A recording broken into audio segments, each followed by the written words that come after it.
Sekarang ini zamannya keruh, ndak jelas. Maaf, yang datang ke sini ini lo nggak jelas. Apa memang niatnya betul-betul mau ngaji? Belum tentu. Ada kok yang niatnya cuma sekedar pengen deket sama Abah Anza. Ada. Pokoknya orangnya sekarang pakai baju warna hitam. Dia tuh udah lama memendam rindu sama aku. Aku tuh kalau ada yang rindu krosong. Loh sekarang ini ndak jelas. Apa kalau ada perempuan pakaiannya berukut berjilbab itu pasti wanita solihah? Belum tentu. Apa dipikir kalau pakai jilbab itu mesti anti pacaran? Belum tentu, ndak jelas. Apa kalau pakaiannya berukut berjilbab, rajin pengajian muslimatan, datang tahlilan ikut, yasinan ikut, itu adalah istri solihah? Belum tentu. Kadang pakaiannya berukut berjilbab tapi suka ngomelin suami, nyelatuan nang bojo. Wonten apa mboten? Wonten apa mboten? Wonge teko? Aku ngerti. Sekarang orangnya pakai jilbab warna coklat.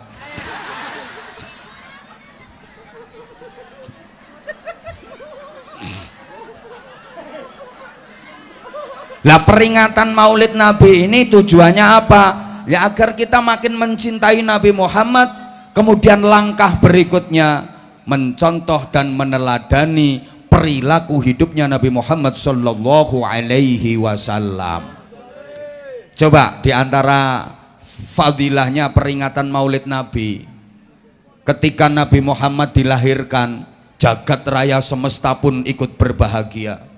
Para malaikat menyambut dengan sukacita, riang gembira. Wadajjatil malaikatu tahlilan wa tamjidan wa istighfara. Malaikat senang, bersukacita, bersukaria, gembira dan bahagia. Sebaliknya setan-setan, endi setane mau mana ya?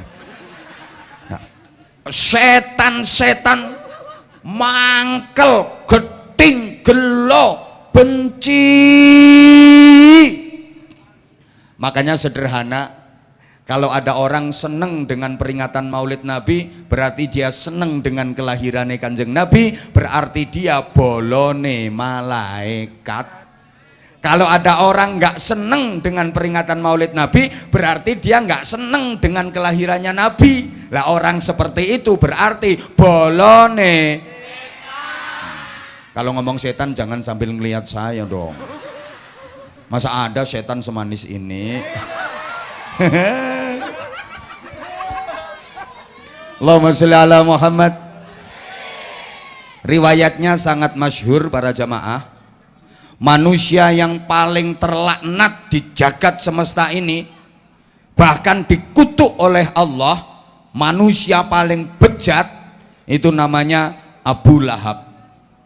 Sebejat-bejatnya manusia itu ya Abu Lahab, sampai dilaknat Allah. Dan itu diabadikan dalam Al-Quran. Ada satu surat khusus bahas Abu Lahab, namanya juga surat Al-Lahab. Itu Allah mengumpat Abu Lahab. Perhatikan, tabbat yada abi lahabi watab. Dan membacanya nggak boleh watab, harus watab.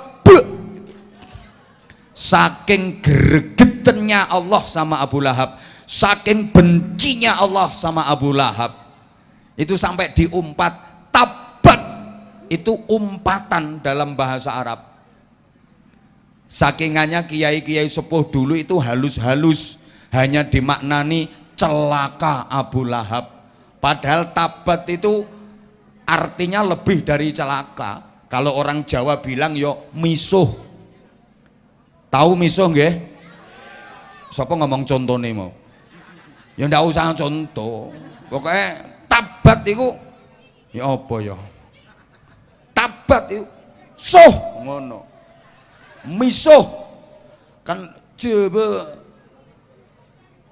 sarang Madura nika lain misuna. Lek Madura niku misuh patek celeng ngono. Patek celeng. Nah, kalau patek bahasa Jawa itu kan untuk gini. Jadi nggo ganjel kayu itu namanya patek. Pantek. Ya wes, memang kita beda kok bahasanya kok. Tapi kan kita sama makhluk Allah. Halo? Saya kaget. Saya datang naik panggung lihat jamaahnya kok cantik-cantik ya. Aku gemeter. Aku kok baru tahu ya kalau orang Kalibaru tuh cantik-cantik. Sing elek gak usah melu ayem. Sing tak maksud iku Seradin. Wis coba tak usah norok-norok. Allahumma sholli ala Muhammad. Duh. Sebejat-bejatnya Abu Lahab itu pernah bergembira ketika dia mendengar kabar kelahirannya Nabi Muhammad. Ketika mendengar kabar lahirnya Nabi Muhammad yang disampaikan oleh budaknya sendiri namanya Suwaibah Aslamiyah. Wahai tuanku Abu Lahab, keponakanmu sudah lahir, anaknya Aminah sudah lahir, laki-laki. Dia seneng, sampai diriwayatkan Abu Lahab itu sampai lincak-lincak. Sampai apa ya lincak-lincak itu bahasa Maduranya ini. Hah? Caalonca, sampai caalonca. Lah ini ada apa namanya orang Jawa sama orang Madura jadi berantem gara-gara alonca. Ada orang Madura mikul beban berat. Ini pas lagi di kapal. Dia keberatan, meteng. Dia pengen jalannya cepet. Ketemu sama orang Jawa. Dibilangin, cak alonca. Nah, padahal maksudnya itu suruh pelan-pelan. Cemikul rebere pak alonca pateh itu ya. Rumangsane dikon mencolot. Padahal alonca itu kalau bahasa Jawa pelan-pelan cak. Nah tapi bahasa Maduranya alonca kan dikon mencolot. Mikul abot-abot dikon mencolot. Abu Lahab ini kan sampai cak alonca. Saking ledur onggu tang keponakan wis lahir laki enggi tuanku Abu Lahab, keponakanmu lahir laki-laki. Seketika budak yang bernama Suwaibah Aslamiyah yang membawa berita itu langsung dibebaskan. Kamu sekarang aku bebaskan, kamu bukan budak lagi, kamu sekarang merdeka. Loh, karena peristiwa itu besok di akhirat setiap hari Senin, hari di mana Nabi Muhammad dilahirkan, khuffifa anhumul adzab minan nar kulli yaumil itsnain. Abu Lahab itu siksanya diringankan seringan-ringannya setiap hari Senin karena dia pernah gembira mendengar kabar kelahirannya Nabi Muhammad. Tiap hari Senin Abu Lahab yang dihukum dengan hukuman paling dahsyat di neraka itu siksanya diringankan seringan-ringannya. Pokok dino Senin ngono ku Abu Lahab dintas siksane enteng, engko Selasa dincepno maneh. Loh, Abu Lahab yang senakal itu, yang sebejat itu, halo, pernah seneng mendengar kabar kelahiran Nabi Muhammad, itu aja siksanya diringankan. Apalagi orang Banyuanyar, senakal-nakalnya orang Banyuanyar, kan nggak ada apa-apanya dibanding nakalnya Abu Lahab, nggak level. Nakalmu lo nakal lopo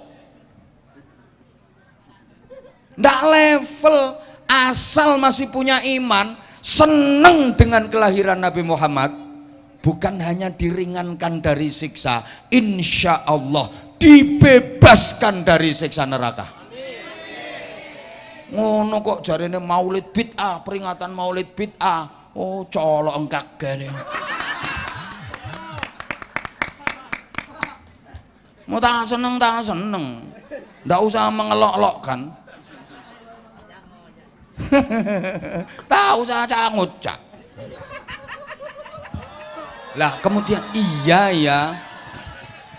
Lah kemudian iya sayang aku tahu. Aku tahu kamu udah lama nungguin aku. Tapi aku sempet heran juga, tak pikir paling jamaahnya dikit. Karena aku kan udah tadi disampaikan sama MC udah lebih dari 10 tahun aku apa yang namanya syiar ke wilayah Banyuwangi termasuk Kalibaru. Tak pikir kamu tuh udah bosen sama aku. Apalagi sekarang kan bermunculan penceramah-penceramah baru. Sempet khawatir sih kamu berpaling ke lain hati. Nggak nyangka kalau ternyata kamu masih tetap setia sama aku. Kalau tahu kayak gini aku tuh jadi makin sayang sama kamu. I love you semuanya, I love you.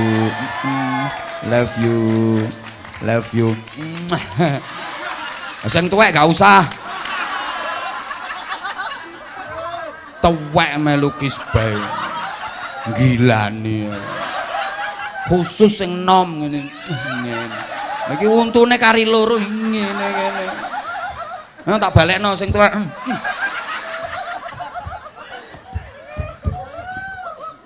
Ada yang nanya, Abah, penceramah seangkatan Abah itu sekarang udah jarang kedengaran, udah banyak yang redup karena bermunculan penceramah baru. Tapi Abah tetap eksis, bahkan Abah tetap FYP, nggak kalah viral. Rahasia apa sih? Aku jawabnya sederhana, karena aku mencintai jamaah, maka jamaah juga mencintai aku. Itu juga karena kamu sayang. Kalau bukan karena kamu, aku bukan siapa-siapa. Kasih ya. Siapa ngomong CNDL? Kamu itu tinggal dengerin. Nun sewu yai kula kalih seliwar-seliwer nggih. Afwan, pangapunten ya. Ini caranya menyenangkan jamaah biar kerasan ngajinya. Dah. Lah Rasulullah itu diutus sebagai uswatun hasanah, contoh dan teladan bagi kita. Nah, ajaran-ajaran Rasulullah itu namanya agama. Cukup ndak ini waktunya ya. Nah, agama bisa tegak di atas 3 dimensi. Ini mulai ngaji bener. Ditirukan sama-sama ya. 3 dimensi itu pertama namanya dimensi ritual. Bareng. Yang ikut menirukan saya doakan mudah-mudahan barokah. Banyak duitnya. Banyak rezekinya. Banyak pahalanya. Gampang urusannya, gampang nyari utangan. Lo kok emoh lo? Yang diutangin lupa nggak nagih. Nah ngono. Yang nggak ikut menirukan, pokoknya nanti kalau tidur awas, ndak inget apa-apa. Pertama namanya dimensi ritual, bareng. Yang kedua dimensi sosial. Yang ketiga dimensi intelektual. Oke, saya urut. Pertama ritual. Ini menyangkut ritus-ritus religius yang sesungguhnya semua agama punya. Kalau Katolik ada namanya misa. Kayak kemarin Paus Fransiskus datang ke Indonesia mengadakan misa akbar di GBK. Kalau Kristen Protestan namanya kebaktian. Kita umat Islam banyak. Kalau umat Hindu ada semedi. Lah kita umat Islam banyak banget. Ada sholat, ada puasa, ada haji, ada zikir. Termasuk ini bagian dari ritual. Bahkan Indonesia yang mayoritas penduduknya beragama Islam, ini udah masuk wilayah ekstrim ritual. Semua itu dihubungkan dengan agama. Orang kita Coba kalau ada masjid, gereja, pura, wihara, kelenteng, itu disebut rumah ibadah. Loh, compok kok ibadah? Masuk rumah ibadah, masuk rumah wong Islam ya sholat, entul-entul jadi gulik-gulik, endut-endut. Pakaiannya bapak-bapak itu ada yang nyebut busana muslim. Lah, pakaianmu kapan lek syahadat? Kok diarani muslim? Mbuh kok gak ngerti ya. Kayak yang saya pakai ini dibilang kopiah haji, padahal belum pernah ke Mekah. Warnanya putih dibilang kopiah haji, numpak pesawatnya belum pernah. Di Kediri itu ada tahu namanya tahu takwa. Loh, berarti tahu itu menjalankan perintah Allah dan meninggalkan larangan Allah. Tahu takwa. Lah mungkin masyarakat Banyuanyar pengen niru, boleh silahkan bikin tempe iman, onde-onde ikhlas, tape subhanallah, getuk naudzubillah min dalik. Jadi udah masuk wilayah ekstrim ritual. Halo? Cuma sayangnya lebih menonjolkan atribut daripada nilai, hanya tampilannya saja, hanya gebiarnya saja, casingnya saja, tapi minim dari esensi. Saya sering sampaikan kritikan, Indonesia ini terlalu banyak mauidhah hasanah tapi kekurangan uswatun hasanah. Terlalu banyak ceramah tapi kurang terarah. Banyak orang yang pinter pidato tapi nggak pinter jadi contoh.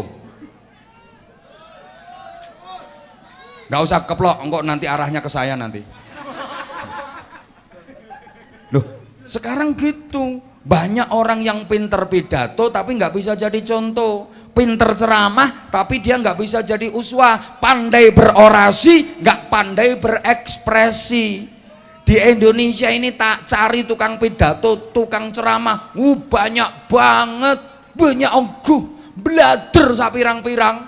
Kalau hanya sekedar pidato, hanya sekedar ceramah, cari di Google sapirang-pirang. Tapi yang benar-benar bisa menjadi contoh, benar-benar bisa menjadi uswah, lah ini yang jarang-jarang. Halo? Sehingga coba pikir toh, di Indonesia ini acara apa yang nggak ada mauidhah hasanahnya? Semua acara itu dikasih mauidhah hasanah. Kayak ini ya, peringatan Maulid Nabi, mauidhah hasanah. Nanti bulan Rajab ada peringatan Isra Mi'raj, mauidhah hasanah. Mendekati Ramadan itu menyongsong bulan suci Ramadan, mauidhah hasanah. Nanti ada nuzulul Quran, peringatan nuzulul Quran, mauidhah hasanah. Lebaran, halo? Ya Allah, ya Allah. Madura boleh ngarani lebaran? Telasan, halal bihalal, mauidhah hasanah. Orang mau berangkat haji, walimatus safar, mauidhah hasanah. Walimatun nikah, mauidhah hasanah. Walimatul arus, mauidhah hasanah. Walimatut tasmiyah, mauidhah hasanah. Walimatul khitan, mauidhah hasanah. Saya bisa cerita karena udah pernah diundang semua acara-acara itu. Saya yang belum pernah diundang itu cuma satu, mauidhah hasanah dalam rangka walimatul pegatan. Ini saya belum pernah. Di mana-mana mauidhah hasanah, tapi asarnya kok kayak nggak ada. Nggak bisa merubah masyarakat menjadi baik. Ya karena hanya mauidhah bukan uswah, hanya pidato bukan contoh. Makanya yang dipidatoni nggak ngefek. Orang datang ke pengajian dipidatoni, mari kita yang rukun, jangan terpecah belah, jangan bermusuhan, wa'tasimu bihablillahi jami'an wa la tafarraqu. Dikon rukun, sampai rumah berantem karo bojone. Embo. Kadang cuma masalah sepele, pembagian warisan tanah selisih semeter itu karo tretan ndak rukun. Wonten apa mboten? Wonge teko? Heeh, saiki ketoke wonge nggawe jilbab kembang-kembang. Ya Allah. Dipidatoni wala yaghtab ba'dukum ba'dha. Jangan kalian menggunjing saudara sendiri, ojo ngerasani. Ayuhibbu ahadukum ayyakula lahma akhihi maitan fakarihtumuh. Ngerasani ku padha karo mangan batange wong sing dirasani. Ayo coba. Lu yang ceramah belum selesai ngomong, jamaah malah ngerasani sing ceramah. Mbok paham mbok enggak ngene iki diomongin. Allahumma sholli ala Muhammad. Ya kenapa? Ya maaf karena sekali lagi hanya mau idhah, bukan uswah. Kita itu terlalu banyak teori, kurang amali, banyak trik, kurang action. Itu kita. Wong Islam duwe dalil an-nadzafatu minal iman. Kebersihan itu bagian dari. Bahkan ada ayat Qur'annya, innallaha yuhibbut tawwabina wa yuhibbul mutatahhirin. Harusnya umat Islam itu rapi, resian, bersih. Tapi kenyataannya kok kemproh-kemproh. Kota yang paling bersih itu Jepang, Australia, Jepang, Singapura, Venezuela. Itu bukan kotanya umat Islam. Kita dalilnya an-nadzafatu minal iman. Tapi lihat, maaf, kamar mandi di sebelah masjidmu pesinge 17 derajat, ngalang-alai fadilai sholat jamaah. Masjid kotor, kadang-kadang ono telek cecek, telek tikus iku nggak disuceni, malah dibunderi kapur. Kasih tulisan awas telek. Tapi di dinding masjid ada tulisan an-nadzafatu minal. Lucu. Halo? Punya dalil, as-sariqu was-sariqatu faqta'u aydiyahuma. Nyolong, nyuri, potong tangan hukumannya. Tapi kenapa maling masih gentayangan? Ar-rashi wal murtashi finnar. Yang nyuap, yang disuap sama-sama neraka. Tapi praktek suap menyuap kok masih merajalela. Praktek korupsi kok nggak ada hentinya. Negara yang paling aman dari pencurian, dari kriminal itu malah Belanda, coba, bukan negara Islam. Lah orang Islam sendiri kok nyolongan. Coba kalau saya tanya pasti jawabannya bisa jawab dan banter dan sama. Saya yakin jamaah sekian ini kalau saya kasih satu pertanyaan jawabannya pasti sama. Tolong dijawab. Di manakah orang paling sering kehilangan sandal? Loh ya. Masjid malah. Katanya masjid rumah Allah. Allah maha melihat. Lah kok sandal sering hilang?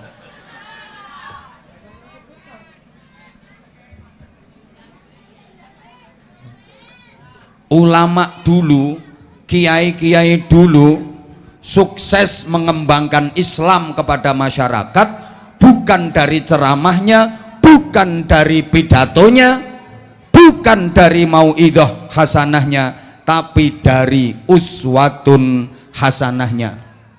Suksesnya dakwah, suksesnya pengembangan Islam oleh para ulama dan kiai dulu itu bukan dari ceramah dan pidatonya, tapi dari contoh konkretnya. Apa yang dikatakan dilakukan, apa yang disampaikan diamalkan, bukan cuma omong doang. Halo? Sekarang kan enggak, cuman ngomong tok tapi enggak ada prakteknya. Kadang ada orang ceramah 2 jam yang diterangkan itu bab ikhlas.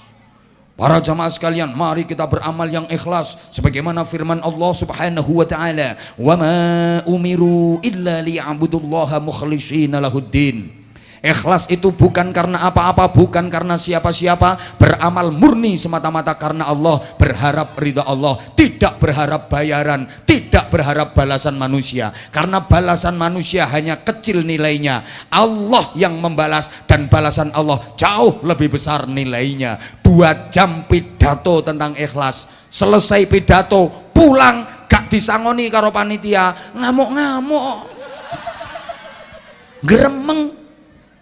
Padahal pidatonya bab ikhlas, tapi pulang kok gremeng. Makanya panitia harus berpikir gimana caranya supaya saya nggak ngeremeng. Ngono. Gak usah keplok, gak melurun ngono. Loh, kiai dulu itu pidatonya dikit, tapi karena yang dipidatokan diamalkan makanya ampuh. Ada 20 orang nakal itu ngelumpuk di situ ini 20 nakal ngelumpuk di situ, dipidatoni sama kiai, ndak lama 5 menit, saudara-saudara berhenti nakalnya, insaf, sadar, kematian bisa datang secara tiba-tiba, awas pas nakal mati. Ngono tok pidatone. Besok 20 orang nakal ini yang 19 insaf, sadar, waras, sowan ke kiainya. Terima kasih kiai, temen saya 20 orang nakal-nakal semua. Setelah dipidatoni kiai, sekarang yang 19 insaf, yang nakal tinggal 1. Kata kiainya, ya wis ben sing siji kuwi gawe obong-obongane neraka kuwi. Ya neraka ya butuh obong-obongan kok. Kalau nggak ada obong-obongannya kan nggak nyala nanti api neraka. 20 wong nakal dipidatoni kiai cuma 5 menit, besok yang 19 insaf. Nah sekarang ada 20 orang nakal dipidatoni Abah Anza garis miring Anwar Zahid 2 jam lek pidato, besok sing nakal dadi selikur. Soalnya ketambahan sing pidato. Kowe guyumu kok kaya setuju ngono.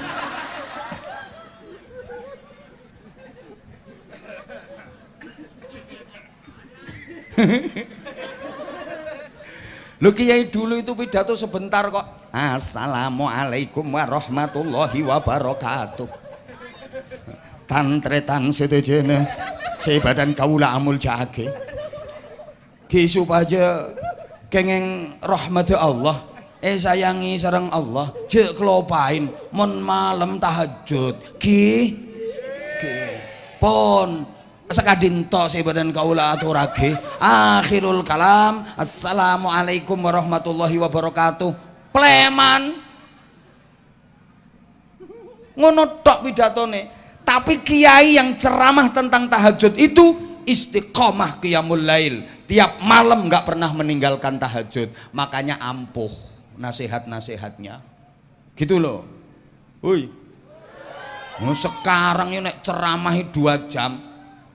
Ciri orang soleh adalah qiyamul lail.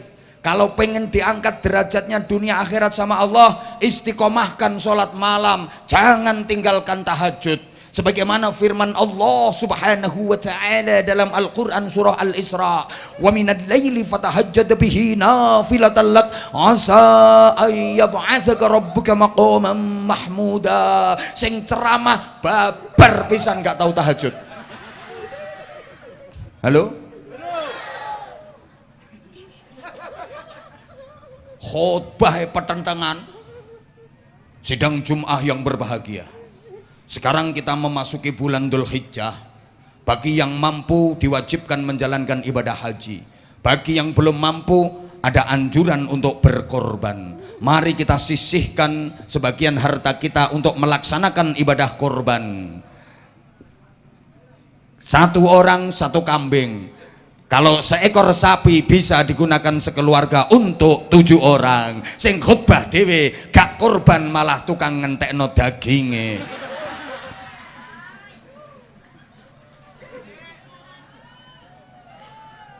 Wonten apa mboten?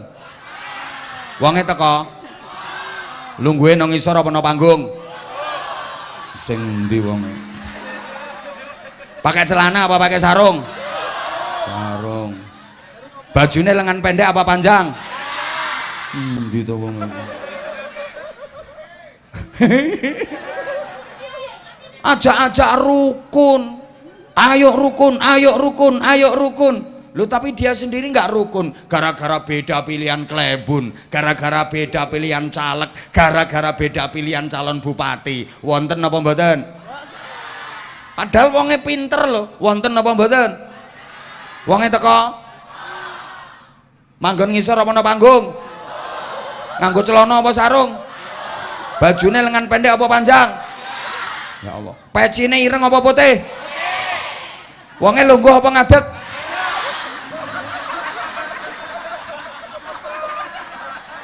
Nggak ada kok. Duh, kan saya ngadeg cuma aku tok. Berarti maksudnya aku. Kelangkong ki. Ki terus kelangkong ki. Ngerti ngene gak berangkat aku iki mau. Terus aku langsung bablas gambiran kono. Gak ngurusi wong Banyuanyar. Nah.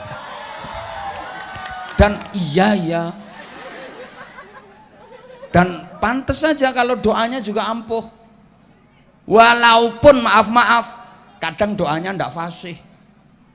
Saya kalau urusan doa itu ya, jujur saya lebih mantep sama kiai-kiai di desa-desa, di pelosok-pelosok yang sudah sepuh-sepuh. Baca doa itu ndak fasih. Tapi saya amin itu karena saya mantep. Ndak fasih ndak. Allahumma inna nasaluka salamatan fiddin wa ngafiatan fil jasadi wa ziyadatan fil ilmi wa barokatan fil rezeki tobatan qoblal maut rokematan ngindal maut hawin ngalaina fi sakaratil maut. Itu saya aminkan betul-betul. Amin ya Allah, amin. Saya percaya itu mandi dongane mustajabah. Kenapa? Saya yakin kiai seperti itu nggak bisa bikin proposal. Ampuh doanya mustajabah. Lah kalau ustadz-ustadz sekarang fasih kalau berdoa. Robbana Acina, saking fasihnya itu gak terima atina. Acina fid dunya hasanah wa fil akhirati. Wah leh maca kok nganti intil-intile merotoli. Hasanah wa qina adzabannar wa adkhilnal jannah ma'al abrar. Tapi dongane ngobos. Soalnya ustadz model ngono iku pinter nggawe proposal dan berani ngerubah kwitansi. Nggak mungkin mandi. Lah orang dulu itu doanya kadang Masya Allah lucu dongane tapi ampuh. Ono kiai Jawa dongani wong lara untu sakit gigi mentek-mentek disuwuk kaya ngene. Bismillahirrahmanirrahim. Godhong pari godhong waluh ora mari tambah abuh. Sebul nang gone untune sing sakit sembuh kok. Ya sampean sing maca ya diantemi wong sampean.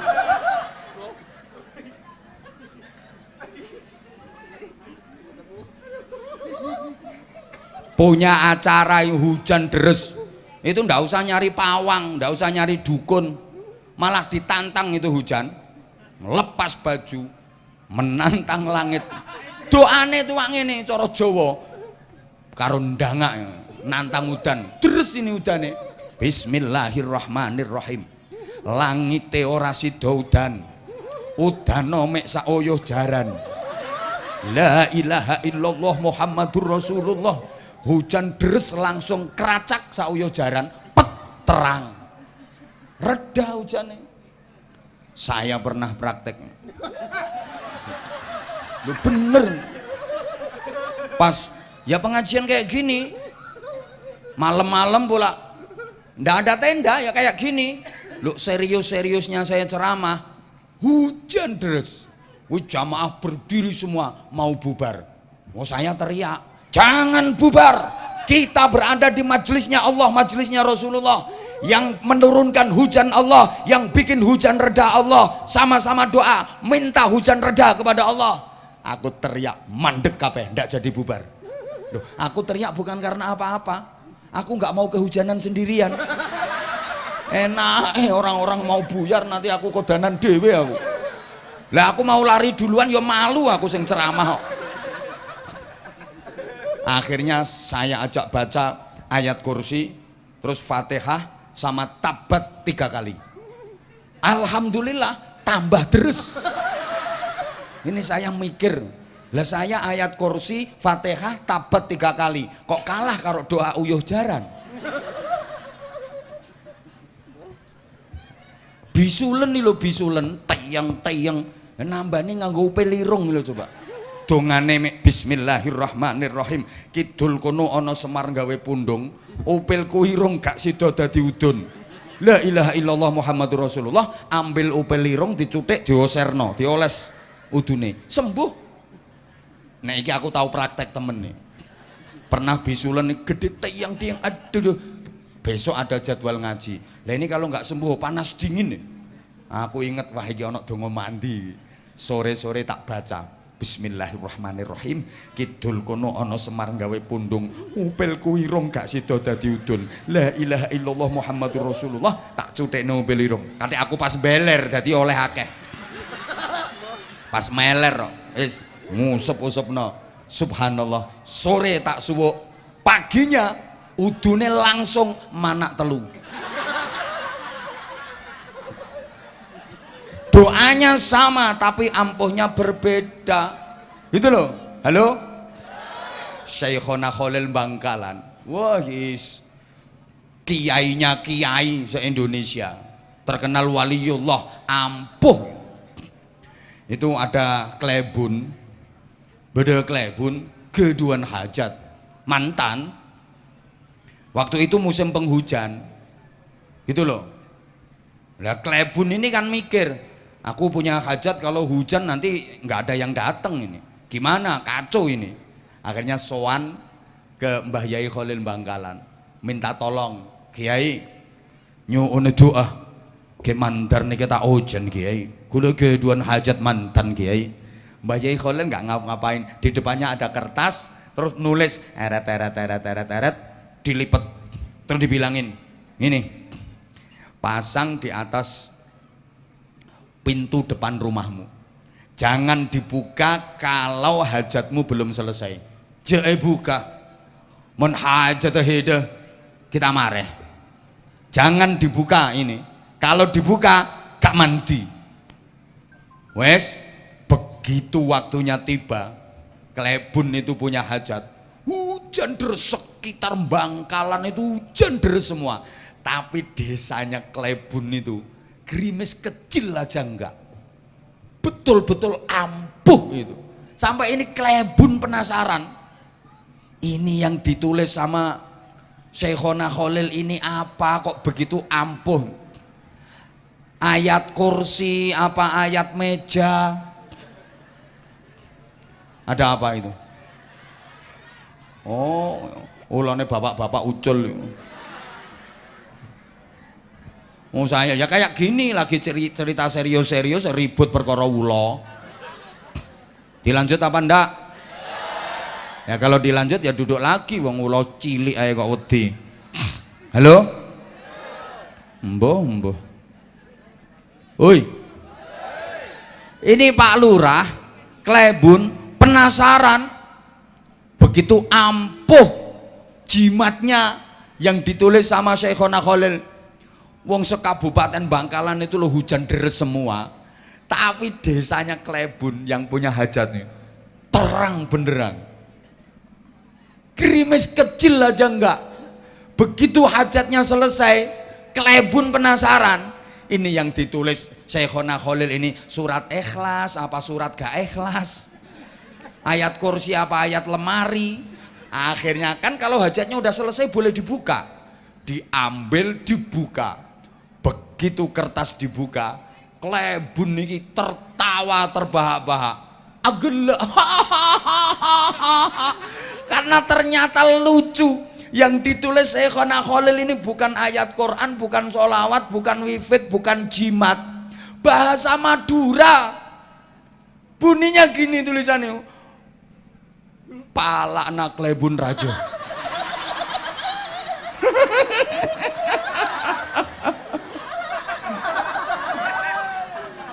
Lho wong ngono kok iso dadi jimat ayo. Palakna klebun raja. Iso gawe nolak udan. menengok ya. Ini serius ini. Jadi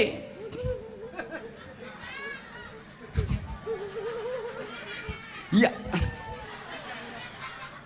yang ampuh itu orangnya. Oke. Ini begini ya, ini perlu saya sampaikan bahwa meringati Maulid ngaji dengan ngaji kayak gini harus terus supaya kita bisa berislam dengan benar. Karena Islam di dunia ini sekarang ini secara umum terpecah menjadi 3 kelompok besar.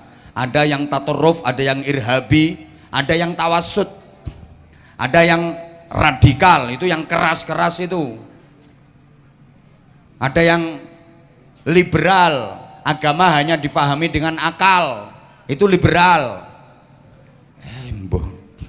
Ini mulai banyak di Indonesia karena orang Indonesia ini agak latah.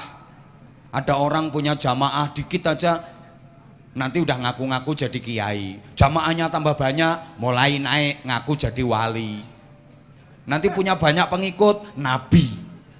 Loh, di Indonesia ini kan udah banyak orang yang ngaku jadi nabi. Ada dulu namanya Ahmad Musoddek, itu guru olahraga ngaku jadi nabi, katanya dikasih wahyu sama malaikat Jibril di Bogor. Lah lapo malaikat Jibril belakraan tutup Bogor. Lah ini guru olahraga jadi nabi, umatnya diajak pencolotan terus. Itu malah ada perempuan namanya Lia Aminuddin ngaku jadi nabi, lama-lama ngaku jadi malaikat Jibril. Jadi malaikat Jibril yo prei menstruasi barang ngono. Wis mati saiki wonge. Ada lagi perbatasan Jawa Barat Jawa Tengah, tukang cukur ngaku jadi nabi, namanya Tugimin. Namanya udah nggak pantas kok, mosok Nabi Tugimin alaihi salam. Nah ini kalau di solawatan nok saru. Nek ya sallallahu ala Muhammad pantas, sallallahu alaihi wasallam. Coba yang tadi sallallahu ala Tugimin, gak pantas blas. Di Malang ada mantan petinju namanya Yusman Roy, itu mengajarkan sholat boleh diterjemah pakai bahasa masing-masing. Ya Allah, jadi lek komat bukan Allahu Akbar, asyhadu alla ilaha illallah. Komatnya Allah Maha besar, aku bersaksi tiada Tuhan selain Allah, dan aku bersaksi Nabi Muhammad utusan Allah. Mari kita sholat, mari bahagia. Sholat segera ditegakkan, Allah Maha besar, tiada Tuhan selain Allah. Akhirnya imamnya maju, jadi takbiratul ikhramnya bukan Allahu Akbar, diterjemah Allah Maha besar. Lah ini makmumnya yang orang Jakarta Betawi ya, Allah gede banget. Ada makmum yang orang Banjar sana, bahasa Banjar gede itu kan ganal, Allah nal ganal. Tetangga saya Bojonegoro, Gusti Allah kawedi. Nah yang paling lucu tretan Madura. Tretan Madura takbir Allah Maha Jeraja tak iya. Beda tak iya nah. Allah Maha Jeraja tak iya. Jadi ngimami ya, bukan bismillahirrahmanirrahim alhamdulillahirabbil alamin baca Fatihahnya dengan menyebut nama Allah yang Maha Pengasih lagi Maha Penyayang. Segala puji bagi Allah Tuhan seru sekalian alam, yang Maha Pengasih lagi Maha Penyayang, yang menjadi Raja pada hari kiamat. Hanya kepadamu kami menyembah dan hanya kepadamu kami mohon pertolongan. Tunjukkan kepada kami jalan yang lurus, jalannya orang-orang yang kau berikan kenikmatan kepada mereka, bukan jalannya orang-orang yang kau murkai, bukan pula jalannya orang-orang yang sesat. Nyautnya enggak amin, jadi terjemah kabulkan. Sembuh. Ini baru dimensi ritual. Waduh, waktunya nggak mencukupi ini. Tuh kan kelihatan banget kalau sayang sama aku. Saya nomor 2, dimensi sosial. Jadi bukan hanya vertikal tapi juga horizontal, bukan hanya ubudiyah tapi juga muamalah. Memang Islam mengajarkan keseimbangan. Bukan hanya doa tapi juga usaha, betul? Usaha tanpa doa sombong, doa tanpa usaha omong kosong. Kalau orang-orang awam kelasnya kayak kita mengandalkan usaha-usaha, ini usahaku, nggak mau doa, itu melupakan Allah, sombong itu orang. Apalagi doa aja nggak mau usaha, omong kosong. Ada anak monduk nang ponduk ya nang ponduk. Kita dadi kiai. Kan tak mau ngaji, tak mau belajar, tak mau mutolaah. Ya penggaweane sila wiridan karo muter tasbih. Wiridan terus. Sulastri. Sumyati. Sundari. Sulika. Supia. Samsia. Pokoke rondo sakali baru metu kabeh. Nggak mau belajar, nggak mau ngaji, pengen jadi kiai. Ini jelas satu, ujiannya ndak lulus. Dua, pulang nggak jadi kiai malah jadi dukun. Gitu loh. Paham tak gak diomongin ini? Kayak ada bapak-bapak pengen punya anak. Loh istrinya lo nggak diapa-apain, difatihai tiap malam. Wong istrinya tidur jebablah, nggak diapa-apa no. Dibuka perutnya seret. Ya Allah, semoga istriku hamil. Al-Fatihah. A'udzubillahi minasyaitonir rajim. Waladhdallin. Sebel wetenge. Tinggal ngalih. Gak apa-apa no. Besok malamnya juga gitu. Istrinya wis nyeketang latang-latang. Dideketin, dibuka perutnya seret. Semoga hamil ya Allah. Al-Fatihah. Waladhdallin. Sebel. Tiap malam Fatihah terus. Hamil apa enggak? Punya anak apa enggak? Ya enggak mungkin hamil, enggak mungkin punya anak. Iya Fatihah iya, tapi ojo Fatihah toh. Ya kudu karo dieker-eker. Fatihah tok. Sapa takon apane sing dieker-eker? Ngono ya ditakokno.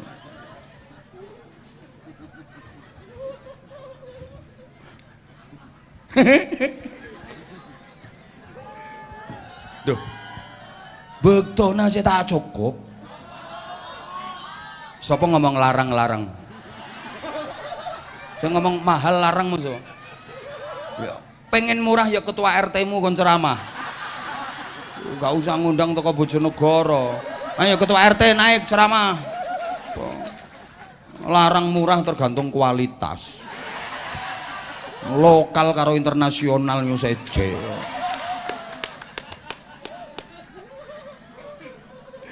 Ya Allah, makanya gini ya. Banyak orang yang masuk surga karena ibadah sosial, banyak pula yang masuk neraka ya gara-gara ibadah sosial, gara-gara dosa sosial. Gitu loh.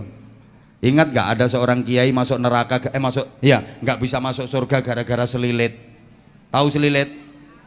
Yang dipakai ganjel apa, yang dipakai ini loh, apa ya bahasa Maduranya apa itu, sotel, tusuk gigi itu loh, tusuk gigi, acongkek, ya acongkek, tusuk gigi itu loh. Itu ceritanya kan gini, ada kiai itu habis makan, terus ada daging yang di sela-sela giginya selilitan kalau cara cak Jawa. Nah terus bunyainya maknyeknya itu lagi nawar kayu bakar. Zaman dulu belum ada LPG, ada penjual kayu bakar yang dipikul. Maknyek bunyainya itu nawar kayu bakar, mau beli. Lagi kiainya deketin ya, karena ada kotoran di sela-sela giginya, nggak sengaja dia beset itu, ngambil kayu dikit seret ngono, dipakai tusuk gigi gini. Terus ini masuk rumah, nggak bilang sama yang jual kayu. Ini besok setelah kiai itu wafat di akhirat, administrasi alam kubur beres, administrasi akhirat beres. Begitu mau masuk surga, buka pintu surga itu ndak bisa. Pintu surga untuknya nggak bisa dibuka. Kenapa? Terganjal tusuk gigi. Jadi kayu kecil seret yang diambil untuk tusuk gigi itu berubah jadi kayu raksasa yang menghalang-halangi pintu surga sehingga nggak bisa dibuka. Ayo coba apalagi yang nyuri kayu di hutan. Lah nek Pak Klebun kepala desa, hati-hati, nanti mau masuk surga nggak bisa, terganjal setempel.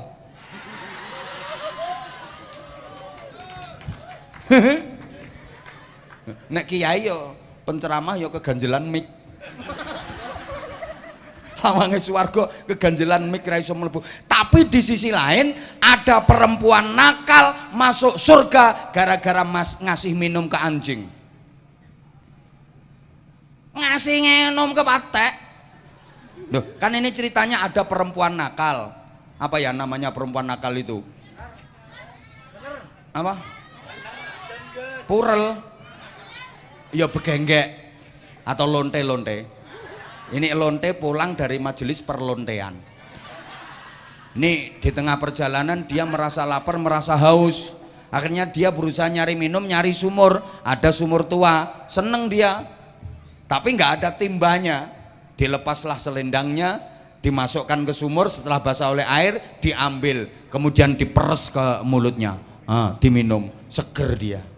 Begitu dia mau jalan, dia melihat ada anak anjing, bahasa Inggrisnya the kire, ada anak anjing yang kejet-kejet itu, sama karena kelaparan dan kehausan. Ini pelacur ini kasihan, wah kasihan ini. Kalau saya yang manusia saja kehausan begitu menderita, anak anjing ini mesti merasakan hal yang sama. Dia balik ke sumur tadi, dilepas lagi selendangnya, masukkan ke sumur, setelah dapat air ditarik dan dipereskan ke congornya, ya ke colong patek gitu. Diminum sama anjing, dia seger jalan. Bersamaan dengan itu para malaikat beristighfar memohonkan ampun untuk perempuan nakal tadi. Allah menerima taubatnya, mati husnul khotimah, masuk surga. Masuk surga gara-gara ngasih minum anjing, apalagi ngasih minum kiai.